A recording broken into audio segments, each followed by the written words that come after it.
we were discussing about some of the characteristics of performance of centrifugal pumps, and now we will go ahead with that and see that what are the various losses that may be incurred as the energy is flowing from the input to the output end. So, if you recall that schematically we may consider that you have a motor which is the sort of driver for the pump. So, there is a shaft, and on this shaft is mounted the impeller of the pump. So, you have this as the pump, so to say, just schematically we may call this as a pump, and then there is some energy output from it. So, let us just look into it in the form of the power or energy transfer. So, let us say that you have P motor as the output power that you are getting from the motor. Now, this entire output power which you are getting from the motor is not what you are getting as the power input to the pump. So, some power that goes into the pump. So, in between there are some losses. So, what are the important losses? So, you could have some loss as a mechanical loss. Mechanical loss is some loss in the bearing, coupling, etc., loss in bearing, shaft coupling.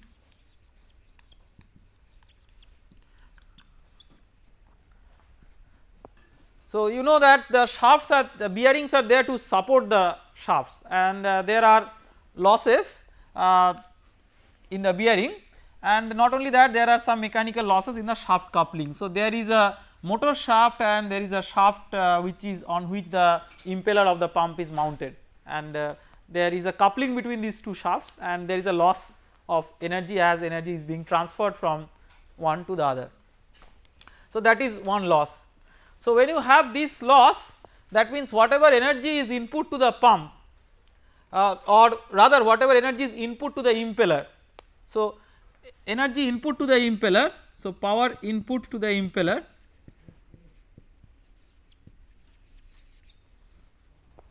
that is nothing but the whatever could be the power output from the motor minus some losses. So, one of the losses is minus mechanical loss. Power output from the motor that you are getting is the power available to the shaft of the motor shaft. So, this may also be called as P shaft. There is an electrical conversion of course between the input relationship between the motor input and output, and that may be obtained from the characteristics of the motor, that what would be that input output relationship, but that not being a part of the pumping structure, we are not going into that part. So, that is a characteristic of the motor itself, it does not directly fall in the purview of the energy transfer for the pump as a system. So, this minus the mechanical loss. Then what is this one? So, this is the ideal power input, ideally this is the power input to the impeller. Now, what is the power output from the impeller?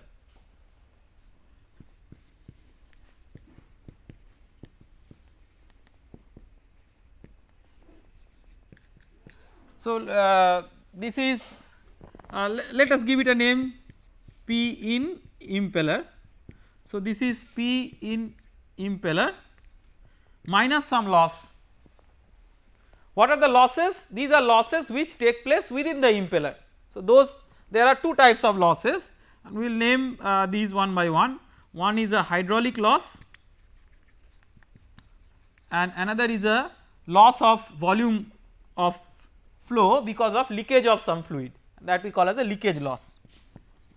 These losses are taking place within the impeller. So, the hydraulic loss is what we have looked into the reasons behind the hydraulic loss, we were accounting for some of the reasons because of which the HQ characteristics of a pump deviate from the ideal one. So, what were the reasons behind that? One was the shock at the entry, shock at inlet, another is the slip at the outlet,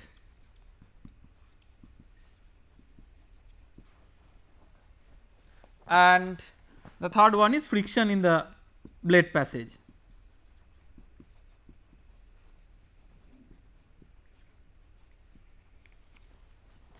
Slip at the outlet is not just that affects the velocity triangle at the outlet, but it has certain other significances.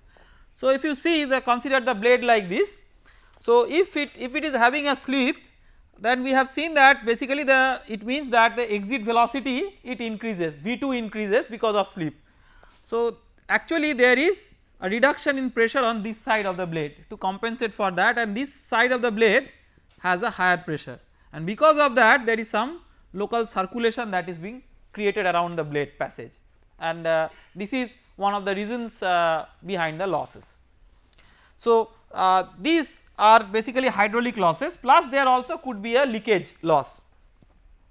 So, in terms of these losses we may determine the corresponding efficiencies. So, if we say consider something called as hydraulic efficiency.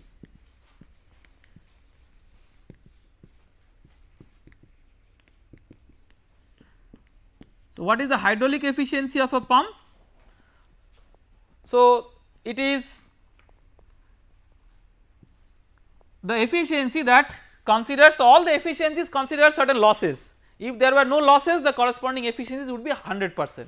So, hydraulic efficiency, from the name it is obvious, it will concentrate on the hydraulic losses. So, it will be the power input to the impeller divided by power input to the impeller minus the hydraulic loss.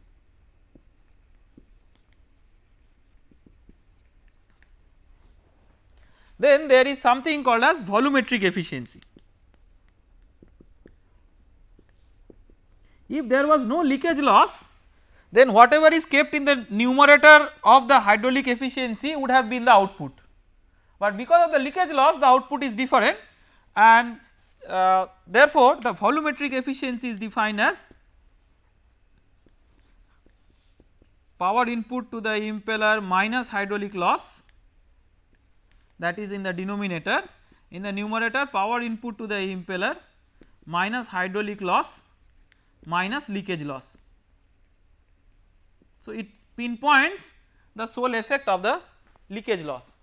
So, there may be some leakage around the impeller passage, so that whatever is the net flow rate that is supplied to the pump, the same rate flow rate is not the output. If Q is the flow that is supplied, maybe Q minus delta Q is the output.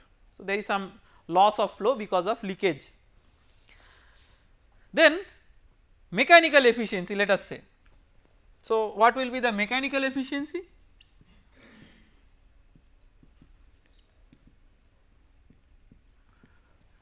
So, what loss it should consider? So, mechanical efficiency should consider this mechanical loss which is not taking place in the impeller, but it is taking place in this shaft, like the mechanical losses, the losses in the bearing, shaft coupling, etc. So, the mechanical efficiency would be, you have the shaft input power in the denominator, and in the numerator shaft input power minus mechanical loss.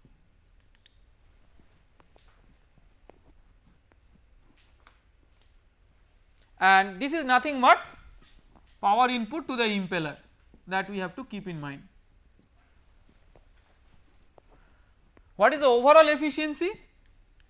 Overall efficiency is like the net output divided by the net input. So, the net output is like whatever.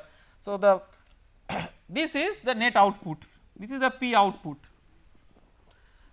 input to the impeller minus losses in the impeller. So, that is the P output divided by P shaft, which is like the input to the system. P input is equal to P shaft. So, from these expressions you can clearly see that the overall efficiency is the product of the mechanical efficiency, the hydraulic efficiency and the volumetric efficiency. Just if you multiply these things will cancel, so that so it is quite obvious. So, the output at one stage is the input to the other. In that way, if you consider each stage as a black box with certain losses, right. Now, if you plot the overall efficiency of the pump as a function of Q, or maybe if you want to plot the power as a function of Q, let us try to make a plot of that and make certain observations out of that. So, if you say are plotting, first of all let us plot a HQ curve which you have already seen. So, HQ curve is something like this. We are considering the backward curved vanes for the reasons that we have already explained. If you consider the power versus Q, let us say in the same graph with a different scale we are plotting the power. So, what do you expect, that the power is nothing but like will it increase with Q or will it decrease with Q? It should increase with Q. So, the power characteristic may be something like this. So, now the efficiency, let us say we want to plot the efficiency.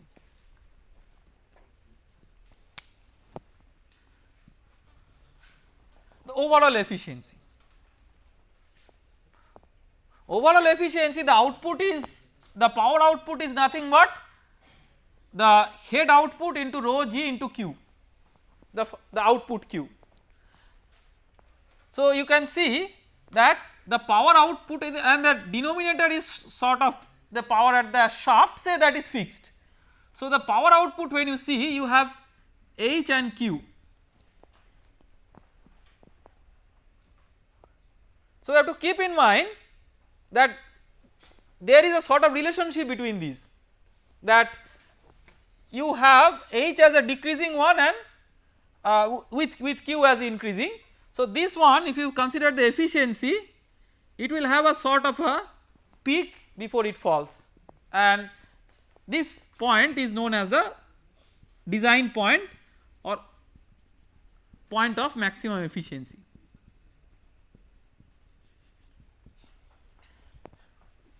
In reality, it would have been very nice if one could operate at that point, but in reality it might not be possible to operate at that point. Why?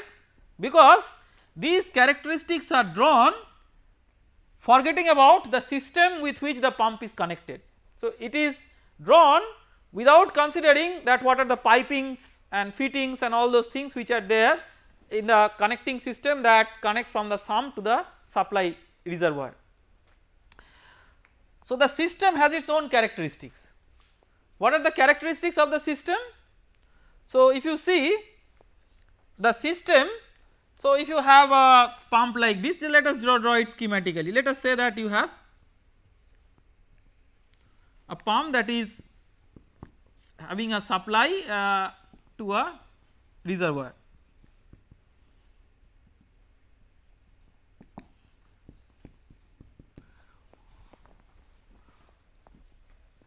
So, if you think the pump as a source of energy, so just try to understand it like a overall picture. So, to the system the pump is like a source of energy which energizes the fluid. So, what energy the pump should supply to the fluid? It should be sufficient first of all to have the static lift, plus in the process overcome the losses in the pipe. So, the head of the pump should be such that it should be the H lift plus some of the losses in the pipe, head losses in the pipe, right. Head losses in the pipe of course depend on many things, for example whether it is a laminar flow or a turbulent flow. If it is a laminar flow it will be proportional to Q, if it is a turbulent, highly turbulent flow where the friction factor is independent of Reynolds number, then it will be, or like for a particular rough surface roughness characteristic it is like a constant, then it will be proportional to q square. So let us say that that is the case, that means it is like, as an example, this is for a highly turbulent flow, it is like k q square of this form, where k is some coefficient which will come from many considerations. If there are extra fittings in the pipeline, those losses will also come into the picture. So whatever head the pump is developing, the head should match with the head required from the system point of view, so that this effect of the pump may be achieved. So then what will be that curve? So let us try to draw a system HQ characteristic. So system HQ characteristic, you will see that it will increase with Q. So you have a system HQ characteristic maybe something like this. This is system HQ.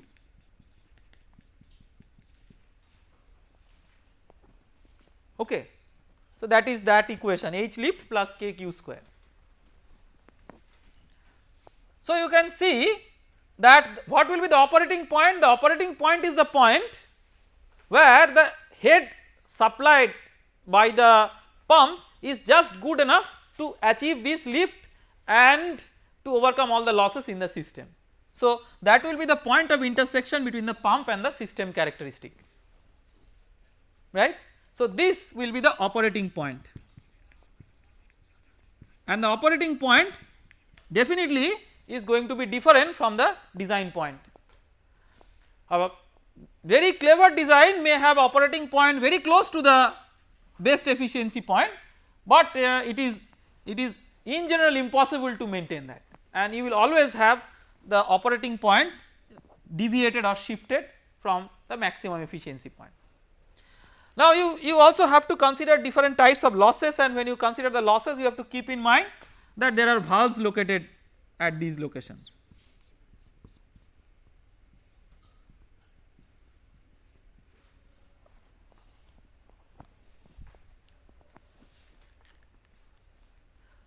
Now let us say that you want to measure the heads at the suction and the delivery. So the question is that will you keep the suction gauge or the delivery gauge something like this, or in the other side of the valve. Let us say this is the suction gauge, this is the delivery gauge.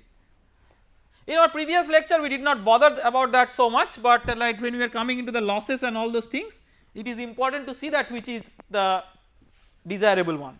So can you follow my question? The other thing is, the alternative is this D is here to the right of the valve, in place of that could it be placed in the left of the valve? Here this S is put in the left of this valve, could it be possible to put it in the right of the valve? So relative location between the gauge and the valve, that is the important concern.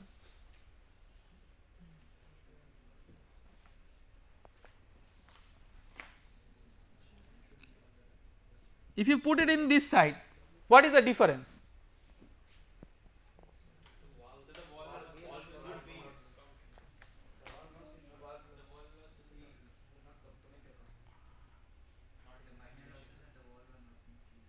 So when you are writing the head developed by the pump as the difference in head between the D and the S, in that expression we did not account for any loss in the valve, right. Therefore this should be put in the other way. There is nothing wrong if you put it in this way fundamentally, provided then you consider the losses in these valves into account. So it depends on like what you account for when you write the head, but when we consider the head, what we would always like to consider is that something which is solely the difference is being created by the pump. And so if you consider for example on this side, then whatever is the head between this, say this new S point and new D point, that is solely attributed to the head developed by the pump. Otherwise if you consider these in the other side, these losses in the suction and the delivery valve have to be taken into account. and if you want to avoid that, it is better to put in the other way than what it is shown in the figure.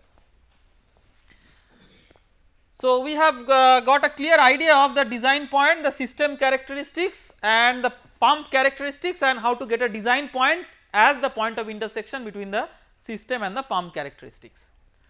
Now, we will look into some other types of pumps. So, before looking into that, we will keep in mind that the pump that we have discussed so far has a centrifugal effect, but more importantly we have shown or we have considered that the flow is virtually radial, and that is why those are radial, those are also called as radial flow type of pumps.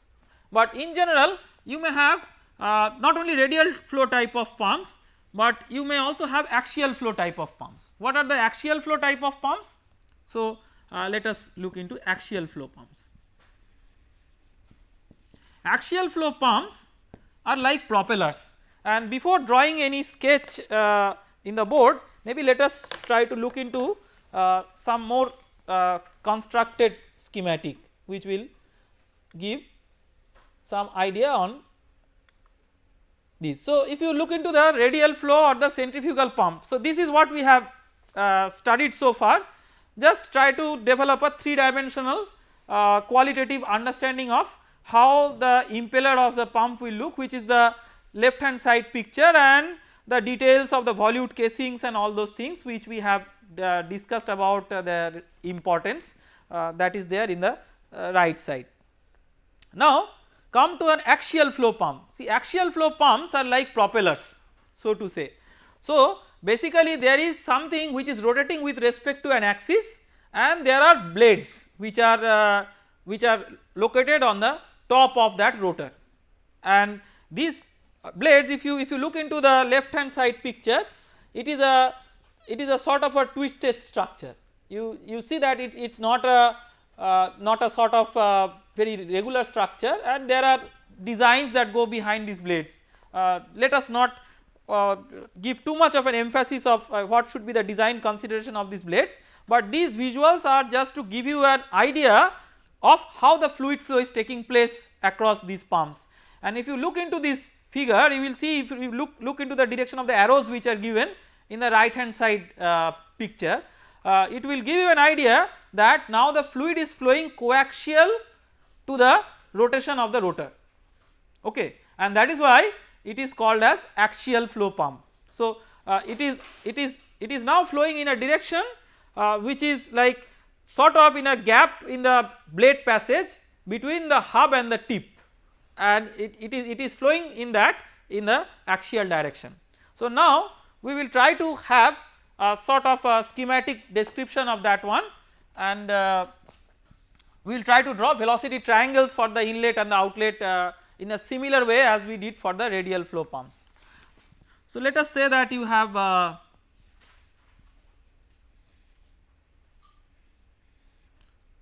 sort of stator, and there is a, so this is just to give the structure of a shaft, and then there is a coupling between this one and the shaft of the propeller.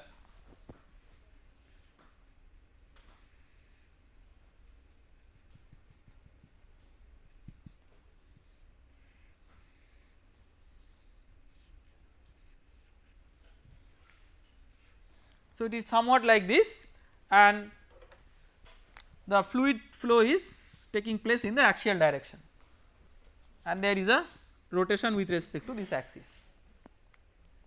That is what is the broad picture.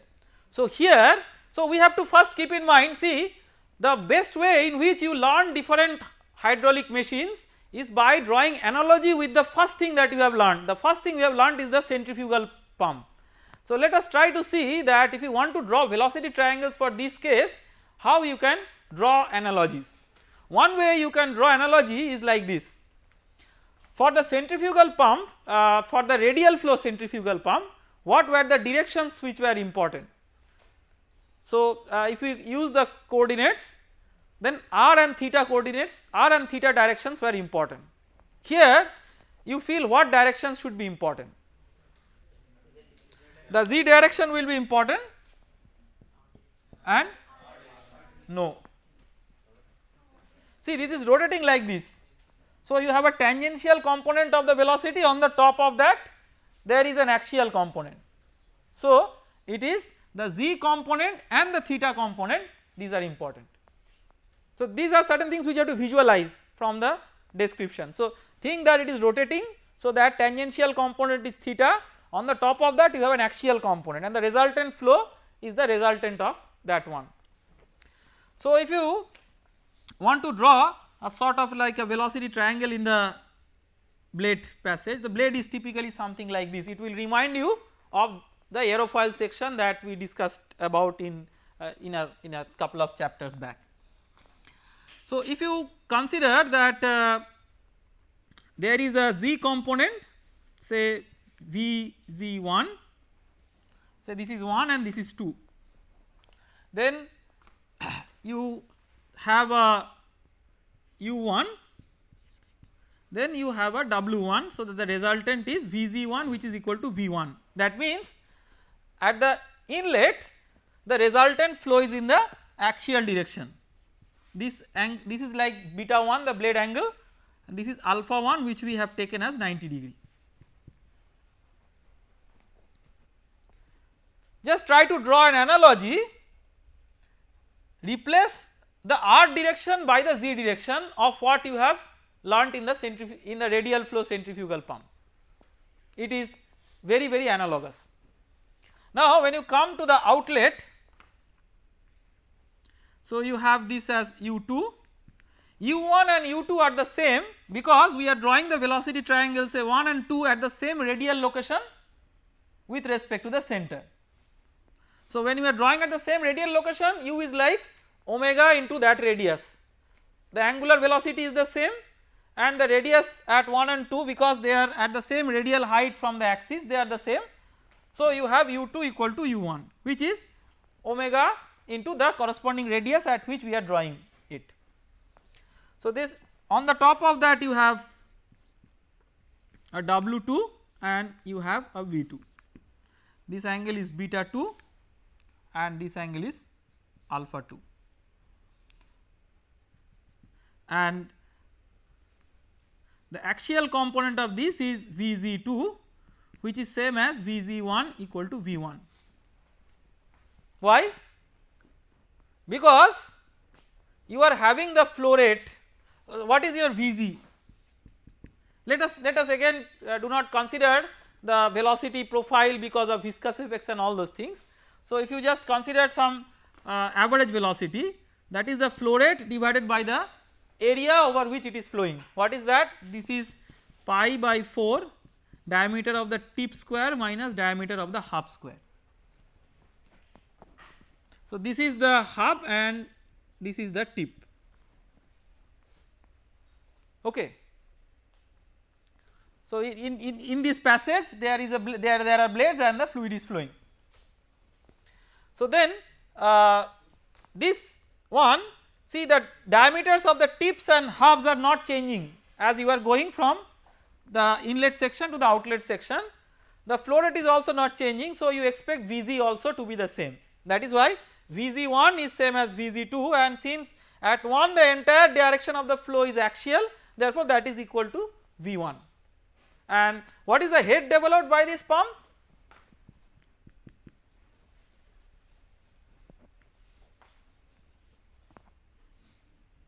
It is same as u2 v theta 2 minus u1 v theta 1 by g, the same thing, that because the fundamental principle is again the same, the change in angular momentum, the torque and the power. I mean, it only thing is that in place of the radial direction, now the axial direction has become important, but at the end you will come up with the same expression and you have v theta 1 as 0. In fact, that was the purpose of making alpha 1 equal to 90 degree, so that you get the maximum heads. Thank you.